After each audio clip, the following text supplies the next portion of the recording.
അപ്പൊ രണ്ടാൾക്കും good night.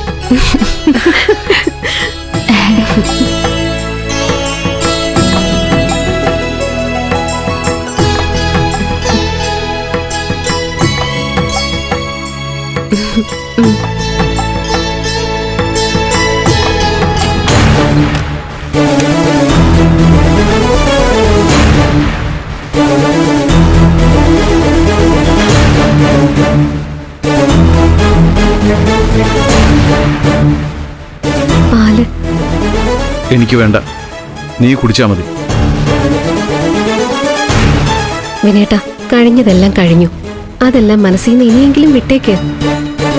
ഇന്ന് നമ്മുടെ ജീവിതത്തിലെ പ്രധാനപ്പെട്ടൊരു ദിവസമാ. ഇനിയും പഴയ കാര്യങ്ങൾ ആലോചിച്ചിരുന്ന ഈ ദിവസത്തിന് എന്ത് പ്രാധാന്യം നമ്മുടെ ജീവിതത്തിലുള്ളത് മനസ്സിലായില്ല. 2 ആഴ്ച മുന്നേ നമ്മുടെ വിവാഹം കഴിഞ്ഞതാണ്. എല്ലാവരും കൂടി ഒരുക്കിയ ഈ മണിയറയിൽ നമുക്ക് ഒരുമിച്ച് കഴിയാൻ പറ്റിയില്ല എന്നുള്ളതാണ് സത്യം. അതിൽ നമ്മളെക്കാൾ കൂടുതൽ സങ്കടപ്പെട്ടത് ഈ വീട്ടിലുള്ളവരായിരിക്കും. പിന്നീട് ഇന്ന് വരെ ഈ കുടുംബത്തിൽ സംഭവിച്ചതെല്ലാം നിനക്കറിയാലോ. അന്ന് മുതൽ നീയും ഈ കുടുംബത്തിലൊരു അംഗമാണ്. എന്നിട്ടും ഇങ്ങനെ ഒരു വേഷം കെട്ടി എന്റെ മുന്നിലേക്ക് വരാൻ നിനക്ക് എങ്ങനെ തോന്നി രോഹിണി? എനിക്കതാണ് മനസ്സിലാവാത്തത്. വേണ്ട, എനിക്ക് തോന്നുന്നത് കയ്യിലൊരു ഗ്ലാസ് പാലുമായി മുല്ലപ്പൂവും ചൂടി നവവധുവിനെ പോലെ നീ ഇങ്ങോട്ട് കയറി വന്നത് എന്റെ സങ്കടങ്ങളെ പരിഹസിക്കാനാണോന്നാ. എന്താ വിനേട്ട ഇങ്ങനെയൊക്കെ സംസാരിക്കുന്നത്? ഇതൊന്നും വേണ്ടെന്ന് ഞാൻ പലവട്ടം പറഞ്ഞതാ. പക്ഷെ ആ വീണയുടെ നിർബന്ധമാ. നടക്കാതെ പോയ ആദ്യരാത്രി ഇന്നാണെന്ന് പറഞ്ഞ അവൾ എന്നെ കൊണ്ട് ഈ വേഷം കെട്ടിച്ചത്. ഒരു ഗ്ലാസ് പാല് തന്നു വിട്ടത് അമ്മയും വിമലേച്ചിയും കൂടിയാ. ശരിയാ, അവർക്കിത് നമ്മുടെ ആദ്യരാത്രിയാ.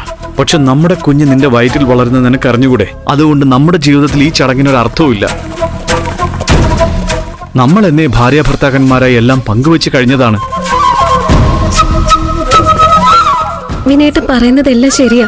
പക്ഷെ ഒരു പെണ്ണിന്റെ മനസ്സിൽ ഇഷ്ടപ്പെട്ടവനുമായി ജീവിച്ചു തുടങ്ങുന്നതിനെ പറ്റി ചില സ്വപ്നങ്ങൾ ഉണ്ടാവില്ലേ? സോറി, എന്റെ മനസ്സിൽ ഇപ്പോ ഒരു സ്വപ്നവുമില്ല. മറിച്ച് ഒരു ചിന്തയുള്ളൂ, എന്റെ അനിയത്തി വിസ്മയെക്കുറിച്ച്. അവൾക്ക് എന്തെങ്കിലും തെറ്റുപറ്റിയോ എന്നുള്ള ആശങ്ക മാത്രം. മുത്തശ്ശനും അവളും പറഞ്ഞതൊന്നും എനിക്കങ്ങോട്ട് വിശ്വസിക്കാൻ പറ്റുന്നില്ല ഇപ്പോഴും. വിനേട്ട പ്ലീസ്. സത്യം പറയട്ടെ, നിന്റെ ഈ വിനയേട്ട എന്നുള്ള വിളി പോലും എന്റെ മനസ്സിന് ഉൾക്കൊള്ളാൻ പറ്റുന്നില്ല ഇപ്പോ. നീ കിടന്നോ, ഞാനൊരു അല്പനേരം ഒറ്റയ്ക്ക് വരാന്തയിൽ പോയിരിക്കട്ടെ. തലയൊന്ന് തണുത്ത് കിട്ടാനാ.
ആർക്കും അറിയില്ലെങ്കിലും നിനക്കറിയില്ലേ, വിവാഹത്തിന് മുൻപ് ഗർഭം ധരിച്ചൊരു പെണ്ണിന്റെ ജീവിതത്തിൽ ഒരു ആദ്യരാത്രി ഉണ്ടാവില്ലെന്ന്.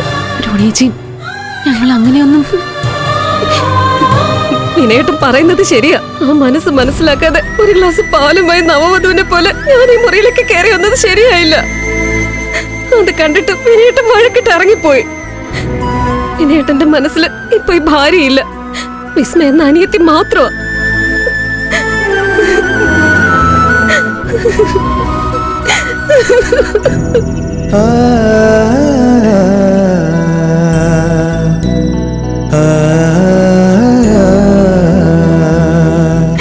ചേച്ചി സങ്കടപ്പെടണ്ട. ചേച്ചിയോടുള്ള ഇഷ്ടക്കുറവുകൊണ്ടൊന്നും അല്ല ചേട്ടൻ വഴക്കിട്ടത്, എന്നെ കുറിച്ച് ഓർത്തിട്ടാ. ചേച്ചി ഇപ്പൊ വിനേട്ടനൊപ്പം വേണം നിൽക്കാൻ. ആ മനസ്സിനെ ആശ്വസിപ്പിക്കണം, ഒരിക്കലും തളരാൻ അനുവദിക്കരുത്. ഏട്ടന്റെ മനസ്സറിയാതെ മുല്ലപ്പൂ ചൂടി വിട്ടതില് ഐ എം സോറി.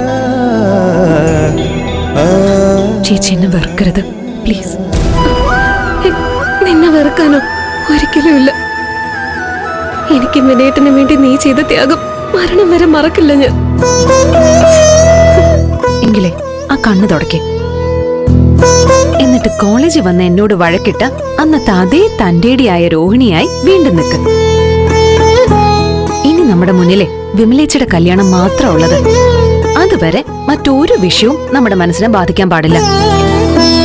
നാളെ നമ്മള് വിമലേച്ചിയുടെ വിവാഹത്തിനുള്ള വസ്ത്രങ്ങൾ എടുക്കാൻ പോകും.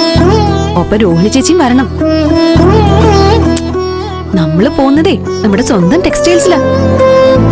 എന്താ ഓക്കെ അല്ലേ? ഫ്ലവേഴ്സ് സ്മാർട്ട് ഷോ ശനി ഞായർ ദിവസങ്ങളിൽ രാത്രി 9:30 ഫ്ലവേഴ്സിൽ.